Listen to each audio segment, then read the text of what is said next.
My brother falsely accused me of stealing his watch just to ruin my reputation. My parents kicked me out without knowing I was secretly paying their mortgage and funding his tuition. I cut them off and walked away. My brother accused me of stealing his watch. Not because he actually lost it or because anyone had proof, but simply because he wanted to see if he could ruin my reputation. He wanted to test whether my family would believe him over me, and unfortunately they did. My parents didn't hesitate for a second. No questions were asked, no room for explanation or defense. They looked me straight in the eyes and said, "We're really disappointed in you." Without any discussion, they told me to pack my things and leave the house that very night. What they didn't know was far more important. They had no clue that I had been quietly covering their mortgage payments for over a year. Ever since my dad lost his job, I stepped up and took that responsibility on without telling anyone. I didn't want any credit or thanks.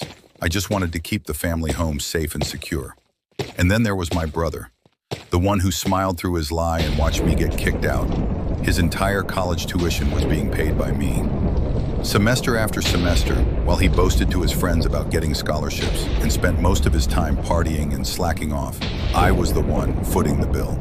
Yet I never mentioned a word of it to anyone, because that's what family is supposed to do, right? You sacrifice quietly. You carry the weight without making a fuss. You keep everything together, even if no one ever notices the effort you put in. But after they threw me out, I made a decision. I stopped everything. I shut it all down. The mortgage payments? No longer my problem. The tuition? Canceled immediately. I pulled back from paying utilities, insurance, and even smaller bills I had been covering. Things they never realized I was responsible for until the payments stopped showing up. I found a small apartment of my own. It wasn't much, but it was mine. The first night I slept there, I finally felt a sense of peace, something I hadn't felt in years under that roof. 3 months passed, and then I got the call. My dad, panicked and desperate, told me the mortgage hadn't been paid in months. My brother's classes were dropped because his financial aid wasn't processed. Everything was falling apart. They were confused, frantic, and pleading to know what had happened. Why had everything fallen apart so suddenly?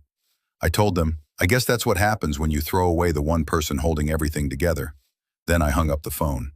For the first time in a long time, I didn't feel guilty, not even a little.